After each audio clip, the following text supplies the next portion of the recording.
గత అంటే ఇంచుమించు 20 రోజులు దాటిపోయింది.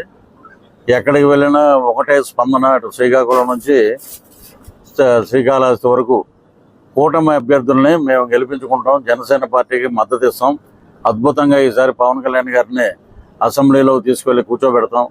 ఎక్కడికి వెళ్ళినా అదే మార్పు. జనం ఒక నియోజకవర్గం నుంచి ఇంకో నియోజకవర్గానికి వెళ్తుంటే వాళ్ళ ఆనందంతో చప్పట్లు కొడుతూ కేరింతలు కొడుతూ సినిమా వాడు ఒక రాజకీయవేత్త అయినందుకు మేము చాలా గర్వపడుతున్నాం అంటున్నారు అన్నమాట ప్రజలందరూ.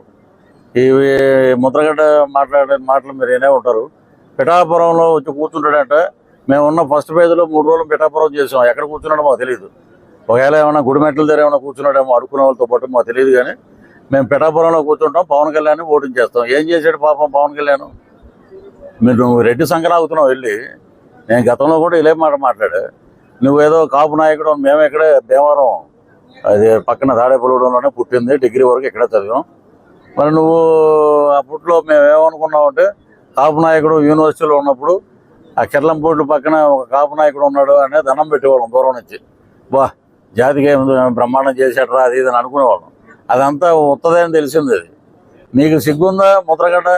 నువ్వేంటంటే పేరు మార్చుకుంటూ ఊరే నాయన. నువ్వు ఇప్పుడు పేరు మారితే పిఠాపురానికి వీళ్ళందరినీ ఎక్కడితే మా సోదరులందరినీ పట్టుకురావాలి. భీమవరం నుంచి చక్కెరకాయలు అట్టుపోలు వేసుకురావాలి. బారసాలు అంటే మాటల మామూలుగా ఉంటుంది ఆ బారసాలకి. ఇప్పుడు తెలుగుదేశం నాయకులందరినీ మెప్పించాలి. మేమేమో గెలిచిన మాటలో ఉన్నాం, మళ్ళీ నువ్వు పేరు మార్చుకుంటానంటున్నావు. ఓడిపోయినా కూడా నువ్వేంటంటే నువ్వు ఆల్రెడీ ఓడిపోయావు. నీకు ఏం పెట్టారు? రెడ్డి కాపని పెట్టా, నేనే పెట్టా ఫస్ట్. నేను బ్రాహ్మణ కాకపోయినా మంత్రాలు రాకపోయినా రెడ్డి కాపని నేను దీవించేసాం. దానికి బారసాలు చేయాలి. మా నాయకులందరినీ ఒప్పిస్తాం. ఎందుకంటే మేము గవర్నమెంట్ ఫామ్ చేసిన ఆనందంలో ఉంటాం. నువ్వేమో బారసాలని ఏడుస్తున్నావు. సరే రెడ్డి కాపు, ఎందుకంటే నువ్వు ద్వారంపూడి చంద్రశేఖర్ రెడ్డి ఊడిగం చేసి ఒక పాలేరువి నువ్వు. అలాగే జగన్మోహన్ రెడ్డి సంగతి నీకేం తెలిసే? నీకు అక్కడ మాకు తెలుసు. 10 ఏళ్ళ దిక్కుమాలతో కాపురం చేసాం కాబట్టి మాకు తెలుసు అక్కడ ఏం జరుగుతుంది ఏంటనేది. ఏంటి మన బట్టల రెడ్డి ఏంటంటే ఇది సాధ్యమా? మరి నువ్వు నవరత్నాలు పెట్టినప్పుడు మేము మాట్లాడితే సాధ్యం అన్నావు కదా. నీ దగ్గరికి వచ్చేటప్పటికి ఒక మాట, మా దగ్గరికి వచ్చినప్పుడు ఒక మాట. అద్భుతమైన ఉన్నాడు ఒకడు శంకరజాతి. ఆడ కాపని చెప్పుకోవటం కూడా మాకు సిగ్గేస్తుంది. మేము కాపులని చెప్పుకోవటం మేము సిగ్గుపడుతున్నాం. ఆడేంటంటే సంజన సుకన్య ఏమో నీకు ఇచ్చారా ఇరిగేషన్ మినిస్టర్, దాని మీద నువ్వు సమీక్షలు పెట్టు.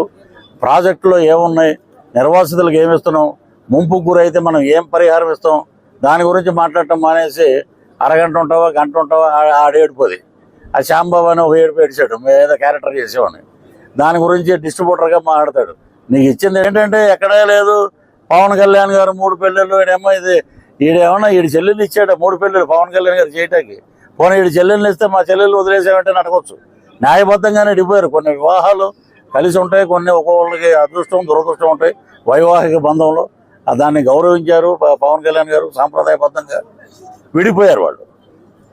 విడిపోయాక కూడా వీళ్ళు 2 పెళ్ళిళ్ళు 3 పెళ్ళిళ్ళు అంటే మా వదిన 4వ వదిన జగన్మోహన్ రెడ్డి. మంచిగా 4వ పెళ్ళం జగన్మోహిని. మన విఠలాచార్య గారు తీశారు, పెద్ద హిట్ అది. ఇతను కూడా చంద్రబాబు నాయుడు గారిని జైల్లో పెట్టినప్పుడు ఒక దరిద్రుడు జైలుకి వెళ్తే ఇంకో దరిద్రుడు సపోర్ట్ చేశాడని చంద్రబాబు గారిని పవన్ కళ్యాణ్ గారిని మాట్లాడిన పరుష పదజాలం ఉపయోగించినటువంటి ఒక స్త్రీ అవటం నిజంగా దౌర్భాగ్యం. ఒకటి మనం మీడియా మిత్రులు ప్రజలందరూ ఒకటి గమనించాలి. ఎక్కడైనా సరే వాళ్ళ లేడీ ఎమ్మెల్యే ఎవ్వరూ మాట్లాడలే రోజాకు సపోర్టుగా. ఒక్కళ్ళు మాట్లాడలే. పెద్దిరెడ్డి రామచంద్రారెడ్డి ప్రెస్ మీట్ పెట్టి ఏమంటే మీరు ఖండించండి అంటే అని వెళ్ళిపోయాడు. అయ్యమ్మ మనకెందుకు లేరా ఇవ్వాలని. ఇలాంటి వ్యవస్థలు వాళ్ళే సపోర్ట్ చేయలేదు. ఈవిడేమో గుడ్ మార్నింగ్ కొత్త భాష ఎలా అని. మరి నువ్వు చేసే చిందులన్నీ ఎవరికి తెలియవు, నువ్వు వేసే డ్రామాలన్నీ, నువ్వు బౌన్స్ చెక్కులు జబర్దస్తులు అవకాశాల కోసం తిరిగి ఈరోజు వేల కోట్ల రూపాయలు ఎక్కడి నుంచి వచ్చినాయి. ఎప్పుడు చూసినా కూడా ఎప్పుడైనా మా అన్నయ్య బాగుండాలి. ఇప్పుడు మా చెల్లెలు ఉన్నారు తాడేపల్లిగూడెంలో, అన్నయ్య బాగున్నావా ఏంటి, సినిమాలు ఏంటి రాజకీయంగా ఏంటి అని అడుగుతారు. ఈవిడ ఎప్పుడు చూసినా జగనన్న జగనన్న జగనన్న. ఎవరిని అసలు నాకు ఆ మొగుడు గురించి కూడా మాట్లాడదు. జగనన్నే. ఆడి బాబా ఎక్కడో దీని గోల పడలేక ఆడు మొత్తం బట్టదలైపోయాడు, ఎక్కడ మద్రాసులో ఏడుస్తున్నాడు అతను. ఈవిడ భోగతం ముందు గురువింద కింద చందం చూసుకోవాలి. మనవి ఏంటనేది చూసుకోవాలి ఎదటోడి మీద మాట్లాడినప్పుడు. పవన్ కళ్యాణ్ గారు అడ్డగాడిలాగా 55 ఏళ్ళు వచ్చినాయంటే నీకు ముట్టు కింద 52 ఏళ్ళు వచ్చినాయి కదా. నీ సంగతి ఎవడో చెప్పాడు, నువ్వు చెప్పవు. నువ్వు ఆ కేఏ పాల్ గారి వీడియో చూస్తే ఆయన మహానుభావుడు, పంది తిన్నట్టు తింటుంది, పడుకుంటుంది, దానికి ఏమవుతుంది అంటాడు. మరి ఇలా మీరందరూ చూస్తున్నారు, అన్ని సర్వేలు అన్ని న్యూస్ కూడా చెబుతున్నాయి. కేంద్రంలో 400 సీట్లతోటి నరేంద్ర మోడీ గారు, రాష్ట్రంలో 135, 140 సీట్లతోటి చంద్రబాబు నాయుడు గారు, భీమవరంలో 40,000 మెజార్టీతో నేను అధికారంలో రావటం ఖాయం.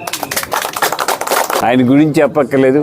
ఒకరోజు అంటాడు అంజిబాబు లోకల్ కాదంటాడు, ఒకరోజు అంటాడు ఆయన ముసలాయన ఓటేస్తారా అన్నాడు. ఆయన విగ్గి తీసేస్తే ఎవడ ముసలోడో తెలుస్తుంది.